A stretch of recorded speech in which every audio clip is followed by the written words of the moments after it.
Salut, c'est Florent, on est sur le podcast Pilote ta vie. C'est la séquence numéro 26. Et aujourd'hui, on va parler de devenir son propre coach, de développer son coach intérieur, de développer une pratique d'auto-coaching. Tout ça pourquoi? Parce que voilà, aujourd'hui, en fait, on veut tous être acteurs, architectes de notre vie, et avoir l'impression de contrôler notre vie, de maîtriser nos choix, notre vie au quotidien, de pouvoir vraiment être acteur de sa vie. C'est vraiment un truc à la mode, tout le monde veut être acteur de sa vie, mais aujourd'hui la plupart des gens sont plutôt quand même spectateurs ou victimes. C'est-à-dire spectateurs, c'est-à-dire qu'effectivement, on a plus tendance à se laisser porter un peu par ce qui se passe dans la vie, sans forcément mettre en place vraiment quelque chose pour être acteur de sa vie. C'est-à-dire que être acteur de sa vie, ça demande pas juste de le vouloir, ça demande pas juste d'y penser, ça demande pas juste que ce soit un souhait, ça demande de faire un vrai travail au quotidien, un travail sur soi, un travail sur son fonctionnement. Donc c'est vraiment là où l'auto-coaching, des techniques de coaching appliquées à soi-même, finalement peuvent nous aider justement. Et quand on pousse le curseur de l'autre côté, à l'inverse complet, on se retrouve plutôt victime de la vie, à subir les choses, à subir les choix des autres, à subir des situations qu'on n'a pas vraiment voulues, mais pour lesquelles on n'a pas forcément fait quelque chose non plus. Donc si effectivement on a tendance à se laisser un peu porter, voilà, comme un radeau, voilà, qui se laisserait aller au gré du courant ou au gré du vent sur la mer, effectivement là on risque pas d'être acteur de notre vie, même si on en a envie, même si c'est un truc qui nous motive et qui fait que on a envie ou on a l'impression de l'être parfois. Donc l'idée dans ce podcast, c'est de bien comprendre justement sur quoi on peut agir et comment on peut avec ça développer un peu son coach intérieur, c'est-à-dire apprendre à se poser des questions comme les coachs, à utiliser des techniques de préparation mentale ou autres comme les coachs, comme si en fait on pouvait avoir un coach à la maison avec nous. Alors évidemment, il y a des limites à ça. Ça ne veut pas dire que parce que je vais faire un peu d'auto-coaching et que je vais chercher au quotidien à développer mon coach intérieur et à prendre du recul, à utiliser ces techniques, que ça va remplacer un coaching quand il y a vraiment besoin d'un coaching avec un coach, un accompagnement. Si j'ai vraiment une vraie problématique à régler et que j'arrive pas effectivement justement à en sortir tout seul, c'est sûrement que je dois être accompagné. Donc peut-être par un coach, peut-être même par un psychothérapeute.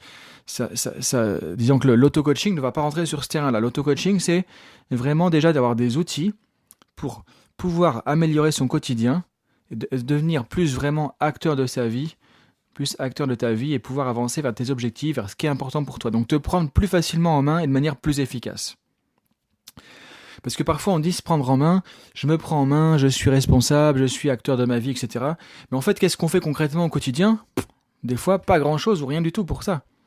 Donc, arriver à se coacher au quotidien, arriver du coup à développer son coach intérieur et utiliser vraiment l'auto-coaching comme un outil, un moyen qui va nous aider à être plus responsable de notre vie, plus acteur de notre vie, et plus en maîtrise, voilà, de nos choix, et se dire effectivement il y a 10 ans j'étais ici, maintenant il y a 10 ans après je suis à cet endroit-là et c'est plus ou moins quelque chose que j'ai choisi, que j'ai créé des conditions du changement, etc. Et donc construire son futur à partir de maintenant, parce que le futur c'est maintenant qui se construit. Le futur c'est maintenant, c'est pas la semaine prochaine, c'est pas l'année prochaine. Et trop souvent d'ailleurs aujourd'hui, on est dans des dynamiques de se projeter dans un futur, dans quelque chose, un objectif personnel, professionnel, un changement, etc. On le voit tous les matins dans notre tête, et finalement, qu'est-ce qu'on fait pour y aller? C'est là où c'est important aussi de faire de l'auto-coaching, de prendre des outils, de prendre le temps et de faire des choses concrètement. Parce que sinon, effectivement, on se retrouve parfois 5 ans ou 10 ans après avec ce truc en tête, et qu'est-ce que j'ai fait pour y aller? Rien du tout, ou pas suffisamment, ou pas de manière efficace, et du coup, j'y suis pas encore, quoi. Donc l'idée ici, c'est ça, c'est vraiment au quotidien, avoir une dynamique, voilà, comme si tu avais un coach à côté de toi qui t'accompagnait, qui te posait les bonnes questions pour pouvoir avancer. Et ça, tu peux le faire tout seul. Il y a plein de choses qu'on peut faire tout seul. Encore une fois, ça ne va pas remplacer un vrai coaching, ça ne va pas remplacer un vrai accompagnement, ça ne va pas remplacer une vraie thérapie si c'est nécessaire. Mais déjà, ça permet énormément d'avancer. Donc, auto-coaching, qu'est-ce qu'on peut faire en auto-coaching? C'est déjà, par exemple, se fixer des objectifs. Ça, moi, j'avoue que c'est ma déformation professionnelle. C'est vraiment, je fonctionnais pas comme ça avant de devenir coach. Maintenant, ça fait 10 ans que je fais du coaching et que j'enseigne le coaching, etc. Et que je fais de la formation, etc. quasiment, donc en indépendant.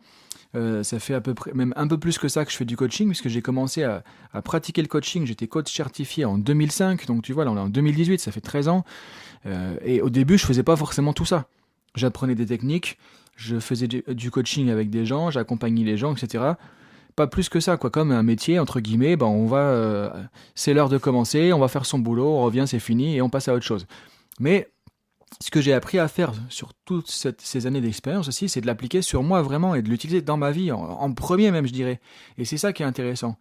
Et c'est ça, du coup, que je t'invite vraiment à mettre en place aujourd'hui dans ta vie, c'est de l'auto-coaching. Moi, ce que je comprends pas, ce que je disais tout à l'heure, ce que je commençais à dire, c'est que je comprends pas comment on peut avancer dans une journée, dans une semaine, etc., sans avoir un objectif bien défini. Dire que chaque jour, alors ça veut pas dire qu'il faut devenir des maniaques, des objectifs, des obsessionnels non plus, c'est pas ça que je suis en train de te dire, mais comment veux-tu être acteur de ta vie si aujourd'hui tu sais même pas quel est vraiment ton objectif, qu'est-ce que tu vas chercher à réaliser, qu'est-ce que tu vas chercher à apprendre, qu'est-ce que tu vas chercher à réussir. Et ça, c'est pas forcément que de la performance. Le but, c'est pas de devenir des robots, des mercenaires de l'efficacité de la performance. C'est juste, ne serait-ce que peut-être pour se faire plaisir, peut-être pour être heureux, pour rencontrer des personnes qu'on a envie de voir, etc. Mais si on pose pas les choses, si on se pose pas des questions, si on fixe pas des objectifs, si on se fixe pas des attentes, si on se fixe pas des besoins, si on se fixe pas des désirs, des choses qu'on a envie de réaliser et des actions derrière, il y a rien qui va se passer. Et que ce soit au niveau professionnel ou personnel, tout ça, c'est pas du tout que du professionnel, hein, c'est vraiment appliqué à toute sa vie en général. Donc la première chose à faire, c'est déjà de se fixer des objectifs. Alors c'est pas forcément un objectif par jour, c'est pas forcément un jour égale plusieurs objectifs ou un objectif, ça peut être un objectif pour cette semaine, pour 2-3 jours, pour en ce moment, etc. En tout cas, c'est à définir. Et c'est vrai que souvent, j'ai fait un podcast là-dessus il y a pas longtemps, une vidéo YouTube aussi, c'est que souvent le problème c'est qu'on se donne des objectifs qui sont trop grands et trop loin. Donc si j'ai un objectif pour le mois ou pour les 3 semaines qui vont venir, ça risque d'être compliqué. Donc l'idée c'est chaque jour en tout cas de se mettre en mode objectif. C'est-à-dire aujourd'hui j'avance sur quoi? Aujourd'hui qu'est-ce que je cherche à réaliser? Qu'est-ce que je cherche à réussir? Et ça peut être des comportements et qui n'ont rien à voir avec je dirais la performance ou autre. Ça peut être aujourd'hui, je cherche à faire que avec tel collègue, tel collègue par exemple de travail, je vais essayer de m'entendre un peu mieux parce que je vais être un peu plus patient parce que je sais que c'est une personne qui est pas très patiente et que souvent du coup ça crée des difficultés. Donc déjà c'est un objectif, tiens, améliorer ma relation avec telle personne par exemple. Ou ça peut être aujourd'hui je vais revoir un cousin avec lequel on s'était brouillé il y a quelques années et je vais faire ce que je peux pour que ça se passe bien au maximum. Donc vous voyez, tu vois, ça peut être sur n'importe quel sujet, mais en tout cas, au moins tu te fixes un objectif. Et ça veut dire que quand tu vas arriver dans les différentes situations de ta journée, tu auras une intention, tu auras quelque chose que tu veux réaliser. Et même si à la rigueur, tu fais pas tout ce que je vais te donner en plus comme technique, déjà ça va te permettre d'avancer. Parce que ça veut dire que déjà, tu vas chercher à réaliser des choses au quotidien. Et que tu vas faire le point. Tu vas regarder le soir, est-ce que j'ai réussi à faire ça ou pas? Est-ce que j'ai avancé comme je voulais? Donc tu vas être dans une dynamique de t'auto-coacher comme si tu avais un coach avec toi, un préparateur mental, et que tu le voyais le matin, la journée et le soir. Finalement, tu es toute la journée avec ton coach intérieur. Et du coup, tu vas pouvoir avancer plus facilement sur ce que tu veux et tu vas te rendre compte que, ok, aujourd'hui, quand j'ai vu mon cousin, justement, ça n'a pas si bien marché que ça, parce que j'ai pas été assez patient finalement. Bon, prochaine fois, qu'est-ce que je peux faire comme effort pour être plus patient? Et du coup, tu auras appris quelque chose. Mais si tu ne te mets pas un objectif en tête au départ, si tu n'as pas une intention au départ, tu vas aller rencontrer ton cousin sans avoir quelque chose en tête, sans avoir d'objectif par exemple, sans te dire tiens, qu'est-ce qu'on pourrait faire pour améliorer la relation ou la situation, et tu vas rien apprendre. Parce que ton champ d'attention sera sur autre chose. En fait, avoir des objectifs, c'est aussi pour focaliser notre attention sur les choses importantes. Donc si tu veux vivre une vie qui est plus intentionnelle, qui a plus de sens, dans lequel tu te ressens vraiment plus acteur de ta vie, à créer ce que tu veux comme expérience dans ta vie et à avancer vers ça, ça commence par les objectifs parce que ça va déjà ne serait-ce que canaliser, focaliser ton attention sur ce qui compte, ton attention sur ce qui est important pour toi. Et du coup, tu vas vivre de manière plus choisie, plus intentionnelle. Et tu vas donner plus de sens à ta vie juste avec ça déjà.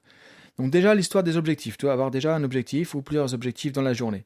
Ensuite, les objectifs, ça ne suffit pas forcément, c'est s'auto-coacher maintenant, c'est voir des plans d'action aussi. Qu'est-ce que je mets en place comme action? Et comment je pilote mes objectifs? Si ton objectif, c'est par exemple effectivement d'avoir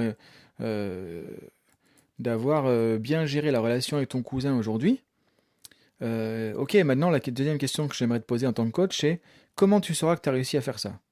Quels sont les indicateurs sur lesquels tu vas te baser pour te dire, ok, objectif réussi, je coche. Je l'ai atteint, je l'ai fait, ça c'est fait, je coche, je mets une croix. Comment tu sauras que tu as réussi à faire ça? Ce qu'on appelle les indicateurs de réussite ou de performance en coaching. Bah, le fait par exemple que vous avez maintenu la discussion et vous aviez rendez-vous pour déjeuner, il n'y en a pas un qui est parti avant la fin du déjeuner, que vous êtes restés ensemble jusqu'à la fin. Par exemple, ça peut être un indicateur, tu vois, peut-être qu'à chaque fois ça se passe mal et il y en a un qui part en s'énervant. Et là, tu sauras qu'aujourd'hui, si chacun de nous, effectivement, à ce moment-là, en tout cas, si je suis pas parti, moi, par exemple, au cours du repas, ça veut dire que j'ai fait un effort, j'étais suffisamment patient, j'ai atteint mon objectif. Donc là, tu sais que tu as atteint ton objectif ou pas. L'idée, c'est d'imaginer justement comment tu sauras que tu auras atteint ton objectif, de trouver des indicateurs. Alors ça, c'est pas la première fois que j'en parle, hein. Tu peux retrouver des podcasts là-dessus. Je t'invite à regarder maintenant. Il y a quand même une petite base de données de podcasts qui commence à se faire. Là, on est au numéro 26, hein, tu vois. Et maintenant, j'en fais chaque semaine. Donc, on va vite arriver à une base de données, en gros, où tu auras plein de ressources, plein de techniques, plein d'outils sur plein de choses, hein. Donc, pour ça, je t'invite à t'inscrire au podcast, au blog Pilote ta vie, ou à la chaîne YouTube, etc. pour suivre tout ça. Euh, donc voilà, déjà l'objectif, les indicateurs. Maintenant, plan d'action, c'est-à-dire quelles sont les actions que je vais mettre en place pour atteindre mon objectif. Qu'est-ce que je dois mettre en place aujourd'hui comme action? En même temps, tu fais pas une usine à gaz, tu te poses juste la question de quelques actions chaque jour pour avancer sur ton objectif. Ensuite, si on veut vraiment pousser le curseur, c'est ce qu'on va faire dans la formation complémentaire au podcast, parce que ça va prendre un peu plus de temps. On va y passer sûrement une demi-heure ou 40 minutes, hein, tu vois, ça va prendre un peu plus de temps. C'est aussi aller voir un peu, faire une, comment dire, s'observer au quotidien, tu vois, un peu d'introspection, analyser un petit peu ses réactions au quotidien, analyser comment tu réagis, tes comportements, tes émotions, est-ce que tu es OK avec toutes tes émotions dans la journée, est-ce qu'il y a des émotions que tu aimerais gérer autrement, est-ce que tu aimerais pouvoir être dans des états émotionnels plutôt positifs à certains moments. Donc en gros, quelles ressources mobiliser au quotidien? Les ressources, c'est les émotions positives comme de la joie, de la confiance, de la motivation, du calme, la détente, de l'enthousiasme, etc. Donc, comment mobiliser ça au quotidien pour te mettre dans ce type d'état émotionnel quand on a besoin, identifier quand est-ce que tu aimerais justement accéder à ça, quand est-ce que sur ta journée tu as des difficultés au niveau des émotions, que tu ressens de la colère, de la démotivation, de la frustration ou autre. Donc, toi, l'idée, c'est aussi de faire un peu une revue de comment je me sens tout au long de la journée, comment je me suis senti aujourd'hui, par quelles émotions je suis passé. Est-ce que je suis content justement de la qualité de mes émotions de la journée? Parce que la qualité de notre vie dépend de la qualité de nos émotions. Si tous les jours tu es frustré, angoissé, stressé, tu te sens coupable, tu ressens de la honte ou autre, alors quelle est la qualité de ta vie au quotidien? Et si c'est pareil tous les jours et que tu fais ça pendant 20 ans, non seulement au bout de 20 ans, déjà tu vas te sentir moins en forme et en moins bonne santé parce que tout ça, ça attaque la santé aussi, hein, les émotions entre guillemets négatives. Mais en plus, tu auras vraiment une qualité de vie, je pense, qui n'est pas extraordinaire, quoi. Et c'est dommage. Parce que notre qualité de vie, en fait, ça dépend de la qualité de nos émotions. Parce que si, par exemple, tu es frustré, tu es angoissé, tu vas transmettre ça dans tes relations aux autres. Ils vont peut-être moins avoir envie de parler avec toi parce que tu n'es pas forcément agréable non plus. Tu vas leur polluer un peu leur journée. Tu vas créer peut-être des conflits avec des gens alors qu'il n'y en aurait pas au départ. Donc, en fait, tout ça, c'est contagieux. C'est-à-dire quand on est dans des émotions, entre guillemets, négatives, c'est contagieux, ça nous pourrit notre journée, celle des autres. Et du coup, c'est important de pouvoir travailler là-dessus. Mais encore une fois, travailler là-dessus, ça veut dire être acteur, donc prendre les choses en main. Et pas juste se dire, mince, j'aimerais pouvoir me sentir tellement plus positif. Et c'est pas la pensée positive ou regarder des images d'éléphants roses qui va t'amener à faire ça. Il y a vraiment des choses à regarder, à poser. Donc là, c'est l'intérêt aussi de l'auto-coaching. Ensuite, voir quels sont les obstacles que tu vas peut-être rencontrer dans la journée ou au quotidien. Tu vois, en fait, c'est faire une revue un peu de tout ça tous les jours. Objectifs, actions, émotions, obstacles, ressources dont j'ai besoin.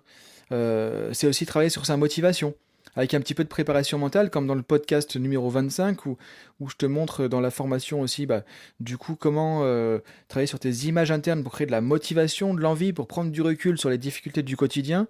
Donc, gérer notamment des émotions difficiles parce que tu vis des situations difficiles. Donc, tu as des outils dans la formation 25 aussi, du podcast 25. Donc c'est un peu tout ça. Donc là, ce qu'on va voir ensemble dans la formation, justement, en tout cas, déjà tu peux avancer avec ce que je t'ai dit dans ce podcast, c'est justement plus en détail qu'est-ce que tu peux mettre en place comme dynamique d'auto-coaching au quotidien, donc en termes d'objectifs, de comportement, d'action, d'émotions, etc. Donc voilà un peu la dynamique à mettre en place pour développer ton coach intérieur et non plus vivre ton quotidien comme spectateur ou encore pire comme victime. Quand je dis encore pire, c'est pas un jugement de valeur, hein. Il n'y a pas de bien ou pas bien et c'est pas mieux. Ça n'a rien à voir avec tout ça. C'est juste qu'effectivement, si tu veux être plus heureux, bah, ça passe par le fait d'être plus acteur de sa vie. Et ça passe par des choses à mettre en place. Et ça passe notamment par de l'auto-coaching. Et en tout cas, l'auto-coaching, c'est vraiment un outil, une ressource que tu peux utiliser pour faire ça plus facilement, plus rapidement. Alors ça peut paraître un peu beaucoup de choses que ce que dit dans ce podcast, un peu compliqué, mais tu vas voir que finalement, quand on pose les choses, c'est très simple et il n'y a pas besoin de se prendre la tête tous les jours pendant des heures pour faire ça. Il suffit de se poser quelques bonnes questions, d'avoir la bonne dynamique et ça se fait facilement et rapidement.